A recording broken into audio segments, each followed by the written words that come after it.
लेकिन फिलहाल एक बड़ी खबर आपके सामने रखें। यूक्रेन की सेना ने किया है प्रतिबंधित बुलेट्स का इस्तेमाल। रूसी सेना का यूक्रेन की आर्मी पर बड़ा आरोप, शरीर में लगने के बाद फूल की तरह खिल जाती हैं ये गोलियां। ये कहा है रूस की सेना ने। इन कारतूसों का इस्तेमाल युद्ध नियमों के खिलाफ है। रूसी सेना ने 2 स्नाइपर से ये गोलियां बरामद की हैं। कर्नल नैन, ये क्योंकि आप इन चीजों को अच्छे तरीके से समझते हैं, ऑपरेशन एम्फीबियस और ये इस तरह के बैंड वेपन्स का इस्तेमाल, इन दोनों पर आपका कमेंट। देखिए, एम्फीबियस ऑपरेशन, देखिए गौरव, ऐसा है कि जैसे कि मारिउपोल के अंदर अभी लैंड से और सी से इन्होंने प्लान बनाया कि इसको अटैक करके फाइनल इसको टोटल जो की है, जो वहां पे लड़ रही है नेशनलिस्ट की, क्योंकि इनको ने टाइम दिया था कि इतने टाइम तक तुम खाली कर दो, उन्होंने खाली नहीं किया।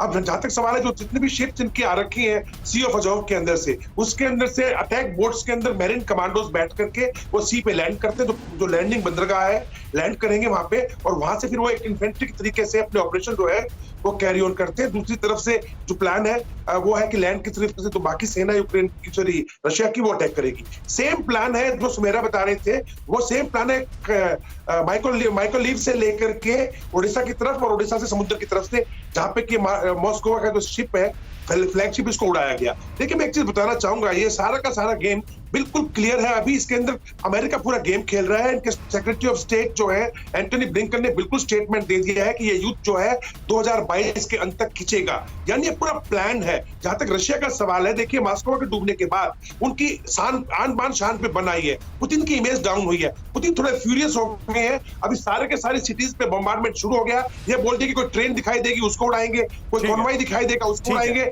कोई कमांड सेंटर जो है कीव के अंदर, उनको सबको ये लोग उड़ाएंगे। मतलब जहां पे जेलेंस्की छुपा बैठा है उसको भी उड़ाएंगे। जिस तरह से ये खबर आ रही है कि बैंड वेपन्स का इस्तेमाल हो रहा है, तो everything is fair in war and love, और ये वॉर है, यहाँ पर आप किसी को कुछ रोक नहीं सकते। जो रूस कह रहा है कि यूक्रेन बैंड वेपन्स का इस्तेमाल कर रहा है, जो नई प्रतिबंधित हथियारों का इस्तेमाल कर रहा है। If I can reply on this, जल्दी सर, जल्दी। देखिए, जो दो पॉइंट आए हैं। एक तो रशिया ने बोला कि बुलेट यूज कर रहे हैं जो कि शरीर में घुस के फट जाती हैं, जो कि बैंड है जिनेवा कन्वेंशन के मुताबिक। और दूसरा पॉइंट आया है इनकी तरफ से, यूक्रेन की तरफ से, कि भाई इन्होंने जो सुमी इलाका है उसके अंदर इनको एक सरीन करके जो नर्व एजेंट होता है उसकी कुछ बॉटल्स मिली है रशियंस के जाने के बाद। देखिए, ये हाइब्रिड वॉरफेयर है, इसके अंदर एक प्रोपेगेंडा चलेगा, वो उसके ऊपर। मैं क्योंकि मेरे पास समय कम है, लेकिन जनरल प्रसाद क्योंकि कुछ बोलना चाहते थे, मैं चाहता हूं वो भी अपनी बात रखें जल्दी से। सर 20 सेकंड में आप कुछ कहना चाहते हैं इस पर, फिर बड़ी खबर आ रही है उस पर आते हैं। जी, एम्फीबियस एक्शन की बात करें तो amphibious action is very much a part of routine military operation.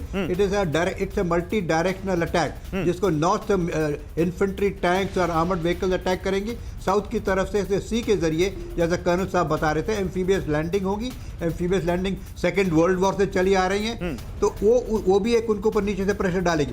तीसरी जरूरी बात जो एकदम छोटी से लफ्ज में आपने कही थी, कि जब रशिया का एक इतना भारी, इतना बड़ा शिप उन्होंने सिंक कर दिया, उससे पुतिन साहब को और गुस्सा आया होगा। पुतिन साहब उसके बरखिलाफ भी कुछ एक्शन लेंगे, तो वो सी के जरिए, अगर वहाँ इनके कोई शिप्स डॉक्ड हैं, वहाँ की कोई वेसल्स डॉक्ड हैं, उनको भी नुकसान पहुंच सकता है। तो Ukraine has to be very careful to watch out the approach from the sea side. वहाँ पर भी जो इनके मिलिट्री इंस्टॉलेशंस हैं, नेवल इंस्टॉलेशंस हैं, उनको खतरा पैदा हो रहा है। तो it is high time Zelensky साहब शुड अंडरस्टैंड कि किस तरह से मल्टी डायरेक्शनल अटैक हो रहा है, और मल्टी डायरेक्शनल अटैक से दुनिया भर में, पूरे यूक्रेन में उनका बड़ा नुकसान है।